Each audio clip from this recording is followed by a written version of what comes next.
In vitro fertilization, where an egg is fertilized in a laboratory, started in 1978. Today, there are more than 400,000 IVF procedures a year in the United States, and more than half are implanted.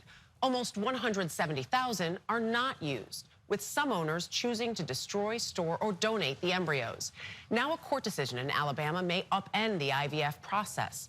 As Barry Peterson reports from Denver, the decision to donate can be life-changing.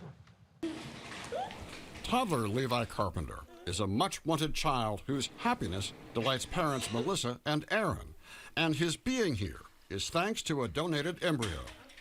Unable to conceive, and she says adoption wasn't working, Melissa gave birth after a fertilized egg was implanted in her womb.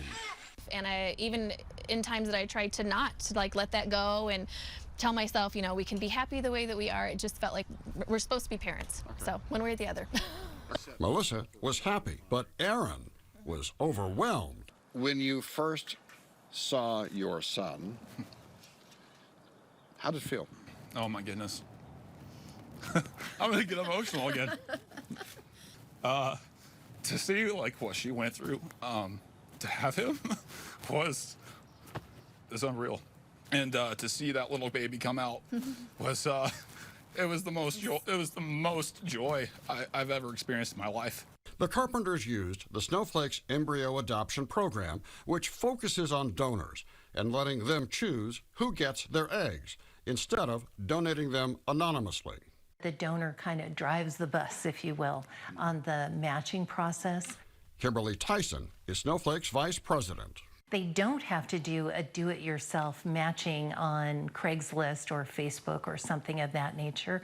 We will help them find a family that they are comfortable with taking their embryos and giving birth to children that are genetically related to the children in their own home. The Carpenters prepared a profile that a donor would consider before approving them as a receiving parent.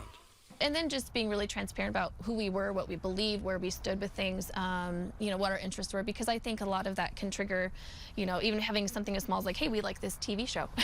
Did you tell them your favorite TV show? Oh, yeah. What is it? The Office.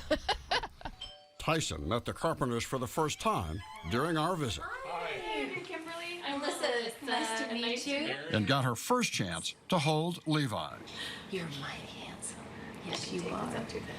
But as donor births increase, so does the controversy about calling the process an adoption, which to some means life begins at conception, and to others, only when life is sustainable outside the womb. It's not hard for me because I know for myself that an embryo is a human being. And so we do have particular worldviews, and our organization is run on our Christian worldviews. That is a medical process of donating a tissue. You cannot adopt an embryo that has not yet been born. Sean Tipton is Chief Advocacy and Policy Officer for the American Society for Reproductive Medicine, a nonprofit group working to advance science in reproduction. Well, I used to say in this country that we didn't let government make our decisions about when and how to have children. That, unfortunately, is no longer true. But the Alabama Supreme Court has now ruled that an embryo is a child under state law, and its destruction is a wrongful death. The Chief Justice wrote in part, "We believe that each human being, from the moment of conception, is made in the image of God, created by Him to reflect His likeness."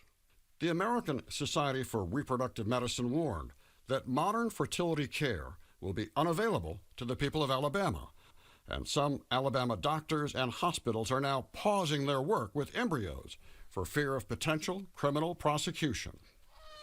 For now, the process remains unchanged in other states for donors like James and Aislinn Estes, who donated an unused embryo. I couldn't stop smiling the first few times we met him. Joshua is now 5, and the families spend time together. Did you feel like this was my baby when he was born, or were you past that, or do you still feel that? I was 100% past that. I never have felt that way. You strike me as the kind of guy who doesn't go around the neighborhood talking about your feelings. But in this case, you really did. You felt stuff from this. Yes. What? I think I was feeling some sense of just elation and closure and happiness for them to be able to continue their family the way that they had wanted to, and we had some part of that. And even Joshua is learning new words. When we visited last, Joshua needed help with something and his mom was busy.